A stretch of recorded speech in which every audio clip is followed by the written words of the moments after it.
Noname opened up her own book club. And, before we get into that, I want to talk about how I met Noname. And for those of you who don't know, she's Fatima to me. She will always be Fatima to me. Y'all don't have that right. Y'all don't have that right. I earned that right. Okay. And I'm going to tell y'all why. So it was a beautiful, peaceful Saturday when I woke up Saturday morning. I did not get up upset. I did not get up angry. I did not get up with the intention of choosing violence. I had just, come from Disneyland the day prior and had a magical night. Okay. So I woke up and I had a few options of what to wear, and I said, you know what? I'm gonna wear my Dreamville shirt. I'm from North Carolina, shout out J. Cole and everything. So I'm like, yeah, I'm gonna wear this Dreamville shirt to this, radical book library opening. And on the flyer, shout out to my man Michael. Noname wasn't on there. But when I get there, I see Noname Book Club. But in my mind, I'm not thinking, oh, Noname the rapper. Oh, because I had never seen Noname's face. So Mm. fast forward, I'm getting to know the people at the book club. I see my man Michael, and I meet this lovely, beautiful, funny woman named Fatima. Shout out to Fatima. And we're talking, chatting it up with some of the other people who work at the library. And, all of a sudden, it's the end of the night. A bunch of us are pouring some champagne to celebrate the opening of the book club. And everybody all of a sudden goes, Ashton, why would you, choose that shirt to wear of all shirts? I'm like, what are y'all talking about? Now, my man Michael says, hey, y'all, don't worry about it. He loves North Carolina. That's it. I'm like, no. I want to know why they don't like J. Cole. And then and then he's like, all right, I tried to save you, bump it, whatever. So they talk about how J. Cole did no name. And I'm like, okay, well, yeah, they had that thing. But then at the end of the night, when I'm getting everybody's Instagrams, I find out that Fatima is actually no name. And I'm like, oh no, it looks like I really woke up and chose violence. It looks like I really had this plan from the jump. Like I stand with J. Cole that much that I wanted to be disrespectful in someone else's place of celebration. And I just want to say, shout out to you, No Name. Shout out to you, Fatima.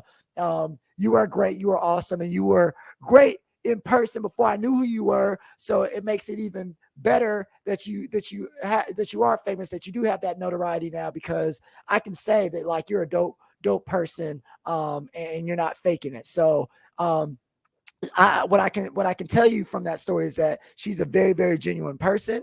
And with the opening of her book club, there was some controversy because people don't feel like she's genuine. People don't feel like she has the right to open up this book club. People don't feel like she has a right to even try to do anything that is activist like. And so, T, I wanted you to sort of break down what issues we have with that, because this is a spotlight on Fatima, on all the work that she's done, for all the work that she's doing in the community. But damn it, this is also another light roast for the people who are criticizing her activism and the way in which she expresses herself as an entertainer and as a rapper. So, T, I'm gonna give the floor to you, brother. Absolutely. And I'm sure, based on just like I didn't have the pleasure of meeting her as Fatima, so I gotta call her no name, right? But one day for sure.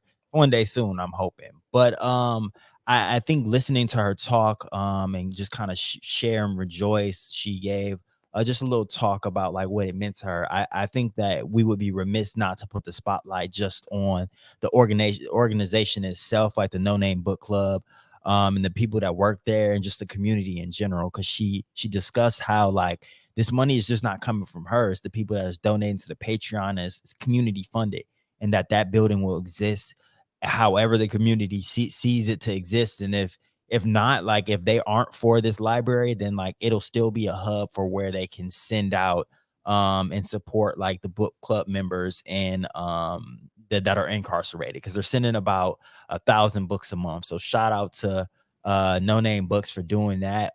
They opened it, just like Scholar P said, this past Saturday. Is called the Radical Hood Library. So it's not a bookstore. She's not selling anything. This is a space where for community. is more than anything, it's a space for community. It functions like a library does, but this library, it carries books that's centering on what we call the Black radical tradition, revolutionary theory, and struggles across the diaspora. Talking to Michael, they discussed, and talking to Michael and Natalie, shout out to both of them. They discussed how the library would be just a space for people by the people. It's going to be a community space. It's going to be a space where they have programming, where they have their book club meetings. They were thinking about having classes, even like Narcan training, because we know that fentanyl is in a lot of like the street drugs, right? Like even if it's weed, people are lacing weed with fentanyl. So I want y'all to be careful. I had a homie that passed away from fentanyl, had something that was laced in Vegas, but it's an epidemic, and it's happening across the nation. So having Narcan on you and being trained how to use it, you can save a lot of people's lives. A lot of people's lives. So yeah, I just want to shout them out. I'm wearing my little hoodie. Shout out to them too. This is how I knew they was for the people, bro. They was selling hoodies for $25, bro. I was Hey, like, I'll rock with you. All rappers be selling their merch for 65 and above. It'd be a t-shirt, $65, smacking right. you over the head with it. This is how I know it's for the community. This is how I know it's going back into the other people's pockets. You wasn't trying to hustle me. And they was giving out free books, bro. I was like, I got a book from Mark Lamont Hill. Um, Alex got a book. Like they had our prisons obsolete. They had so many books for a free ski. That's how you know beginning doing it for the people. So yeah, I just want to shout them out. No Name started the book club actually in the summer of 2019. So this is their first headquarters. This is the first Radical Hood library, and I'm sure she's going to it's going to spread and grow because they're doing so many good things across the nation. But the first one starts in LA because she through Twitter talked about how she wants to be there on the ground. Like this isn't just a project that she puts her name on. It's like she's there in the library as many times as the other people that work there. And I'm like, that's how I know she real.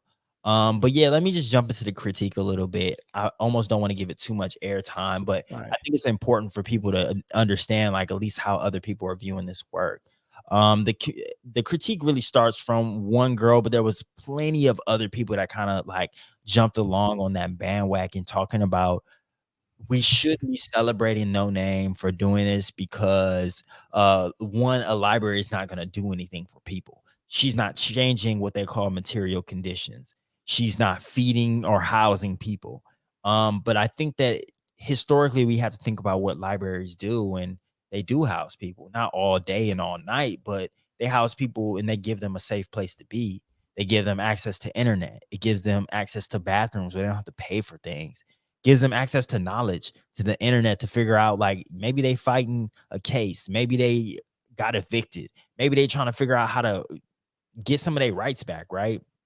And this is all the things that libraries do. And when we're thinking about it being a black one and a community focused one, like a radical hood library, like this space is going to do a lot of those same things. But also just asking why this person isn't doing this and why this person isn't doing that, it doesn't really make sense. Like No Name shared that her mom had created a bookstore in Chicago many years ago, right?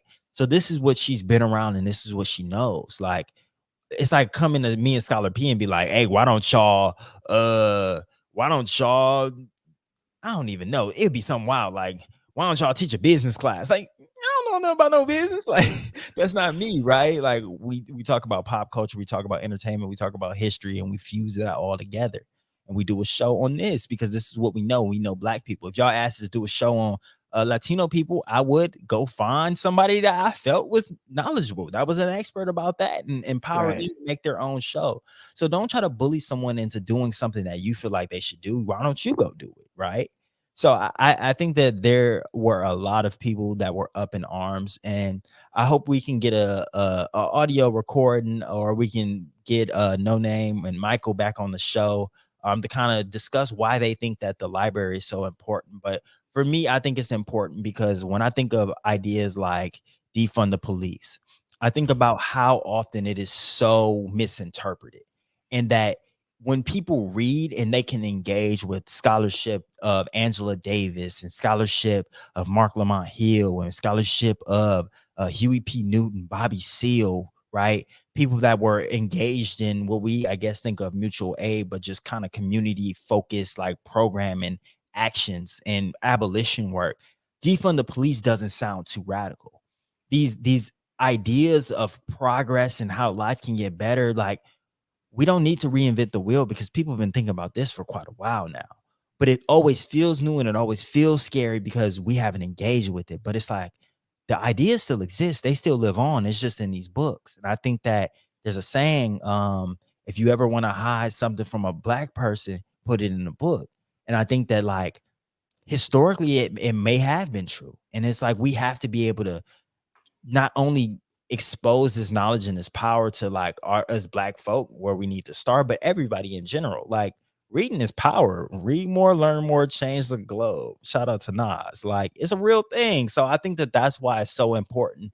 And like we should never undermine like books, because some of the most well-read and educated and most influential people in our like society are people that went to prison, that spent their time in prison reading and coming out enlightened and with a new fight and a new vigor and a new love for life and an understanding what to do with the community. And I think that No Name Books is doing that, shipping these books, over 1,000 books, to prisons and jails across the nation. Like spotlight, dog. That's a spotlight.